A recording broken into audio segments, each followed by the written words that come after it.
Like many of you guys out there, I had a lot of preconceptions of what I thought Dead Island was going to be like. At first glance, I thought it was going to be another Left 4 Dead copy, four-player co-op, kill zombie massacre type game. And I'm happy to say that Dead Island is actually nothing like Left 4 Dead. The game actually plays more like Fallout 3 and other games of that genre. You go ahead, you level up your character, you get different skills. You have several different skill trees that you can go ahead and build up. You can build up your survival, your combat, or your focus, which is basically a special attack that you can pull off every once in a while when you really need to. At the start of the game, you get to pick one of four different characters. Each one is a specialist in different types of weapons. Make sure you choose carefully, because this isn't something you can change. Obviously, if you choose a firearms expert, that's fine. You can go ahead and still use melee and everything else, except your abilities and your skills when you upgrade through leveling are not going to be tailored towards this. So make sure right away you figure out exactly how you want to play this game. One of the things that you have to realize that obviously they don't tell you is the first half of the game, all you have is melee. So this is really important. You don't pick up firearms until about halfway through the game, and to be honest, they're not that useful, especially against zombies. However, you do need to use firearms against people. You can't just go up to people and melee them, because then you're just going to get shot and you're going to die. So you can tell that they designed this game to be played cooperatively, which is done extremely well. On the PC version, which I've played, when I'm wandering around, the game will pop up and tell me when another person's in my general area, and just by hitting the J key, I can go ahead and join their game, or they can join my game. It kind of blends the games together, and we can quest together and complete missions. So it almost feels like an MMO style Fallout game, but you can still play it single player. It's really neat how they blend a lot of different options together for you. The enemies in the game also level up with you. So you have to make sure that you have new weapons every time you level up.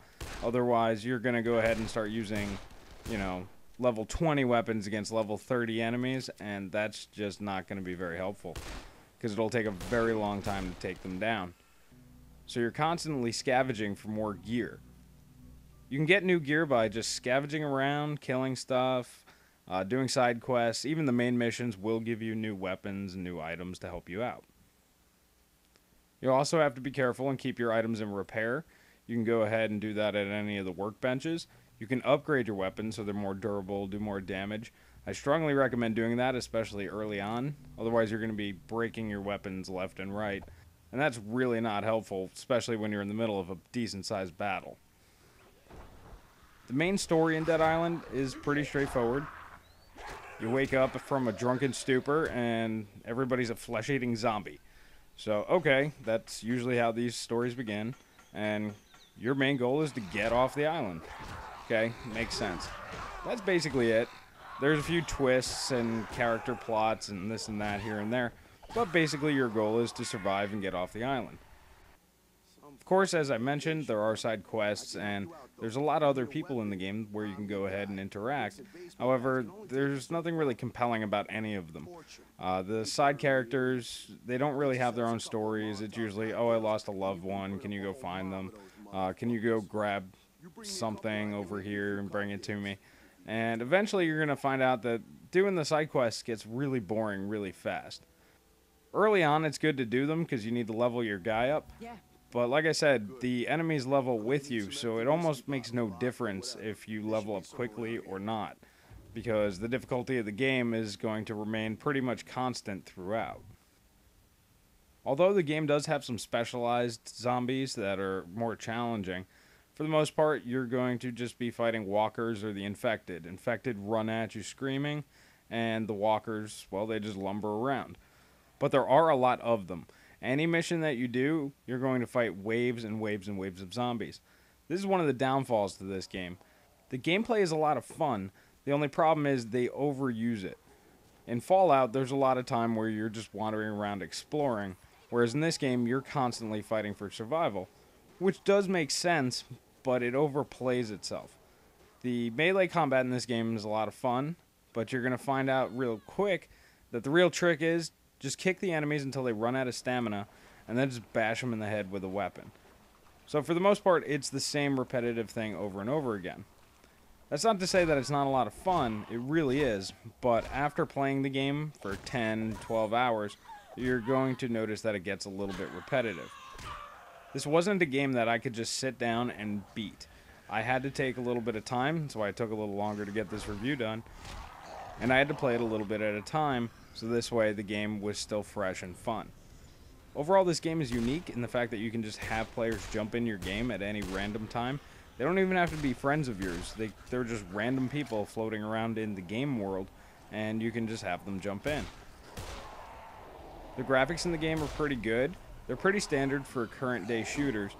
However, sometimes you will notice that character models don't look quite as good as they should, but for the most part, you're not really going to notice that.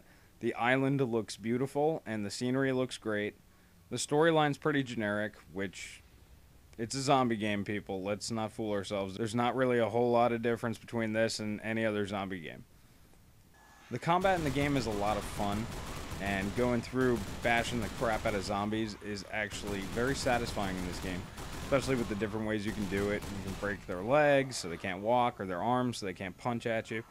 There's a lot of nuance to it if you really want to take the time. However, like I said, you'll figure out the trick is to basically knock their stamina out and just bash them in the head. The real drawback to this game is the low quality of the side quests. The main mission's pretty straightforward, but the missions are pretty fun.